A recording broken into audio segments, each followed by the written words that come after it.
Hello, ladies and gentlemen. My name is Dirk Mansfeldt. I am working for VSMPO Visma. I'm head of the Swiss entity, and I'm going to give you a little presentation on the Russian titanium market. It will also include some CIS countries. So I hope that you get some information from this, and let's commence.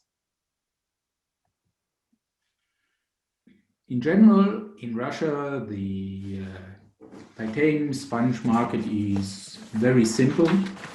There are only two producers, of which VSMPO Visma is the biggest one, with a market share of 96%.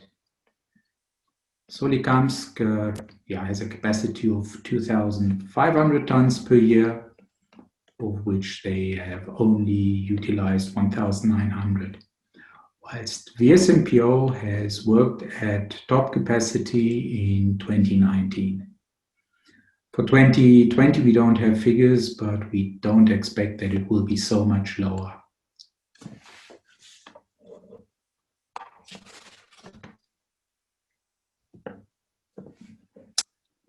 For the Russian titanium ingots producers, the situation is slightly different, even though, as always, there's one big producer, which is VSMPO, with a market share of about 88%. There are 5 other melters, but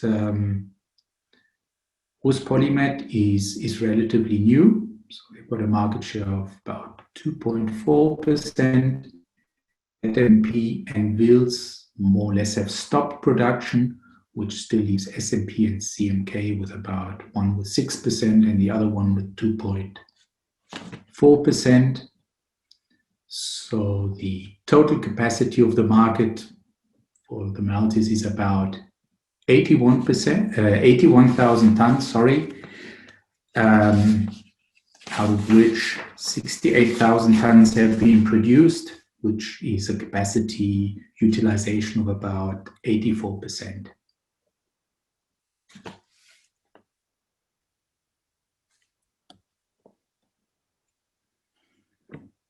In Kazakhstan, there is only one producer, which is TMZ, and mainly the sponge is produced for exports. There's not a big market internally in Kazakhstan, and TMZ also produces ingots, even though it's not such a big producer, but also all of this is going to exports. The titanium sponge is mainly exported to Russia, USA, and China, and Korea. And the ingots mainly go to the same countries, Korea, China, Russia. Belgium and Holland are a little bit odd ones, but this is due to the fact that they are used as import hubs, and many trading companies also have their subsidiaries there, and they import via Holland and Belgium, and from there it's distributed.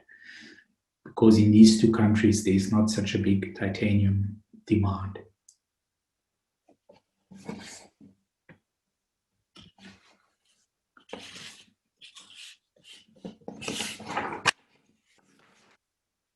In the Ukraine, there is one big titanium sponge producer, which is ZTMP.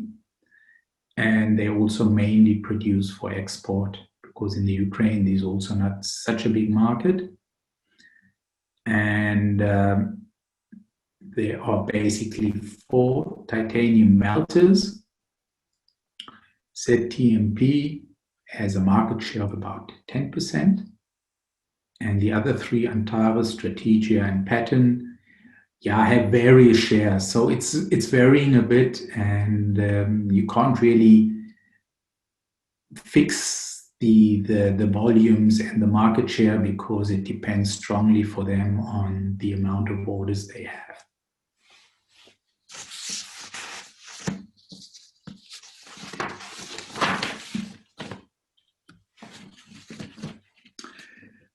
Now we come to the demand on the Russian market in 2019. So altogether it was about 10,000 tons. And the main share goes into aero engines with about 30%, 25% going to aerostructures, and there's about 18% going into the industrial sector, and 10% chemistry, non-ferrous engineering, and others 11%, which are basically marine applications, medical, and things like that. Energy 7%, which is mainly nuclear power plants.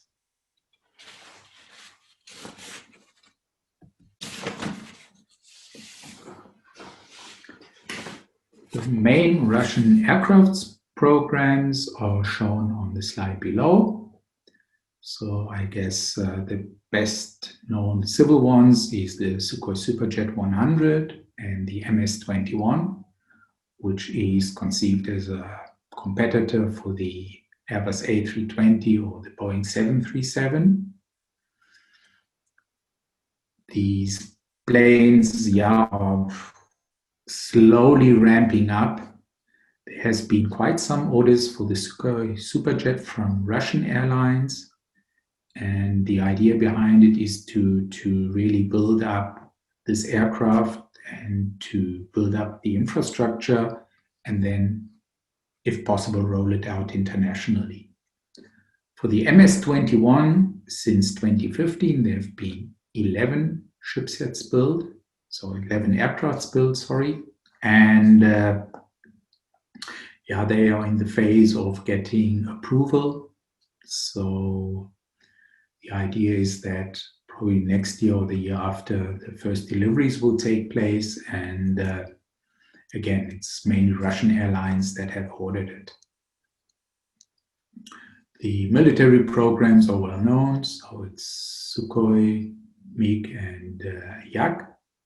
And then there are some special aircrafts which also consume a little bit of titanium. Altogether, the aerospace market consumes about 6,000 metric tons a year. And the forecast is that for the next 7 years, there will be a requirement of 43,000 tons. The graph below shows just the ramp up for the aircrafts in general. So by 2027, they expect to have 132 per year. So now we're still far from that. We are at 676. Other key drivers on the Russian market are industrial applications. So there is roughly a demand of 1,800 metric tons for shipbuilding. For nuclear power plants, about 720 metric tons. And for engineering, non-ferrous metals industry, equipment, and medicine, it's about 1,500 tons. So altogether, this adds up to about 10,000 tons. And as we can see on the next slide, the demand on the Russian titanium market is pretty stable. Also looking forward, it meanders around 10,000 tons per year. And we can see a little drop in 2021, but this only is due to the fact that some of the industrial projects are finalized and they will not consume any titanium anymore. Other than that, as I said, the aircraft ramp-up is relatively slow, and all of them are not that heavy on titanium because these are relatively small aircrafts. So I hope you had some takeaways from this presentation, and I really want to thank you for your attention and enjoy the virtual titanium conference. It's not the same as normally, but I still hope that the amount of information you get will really help to get through the difficult market situation we are currently facing. Thank you very much. Bye-bye.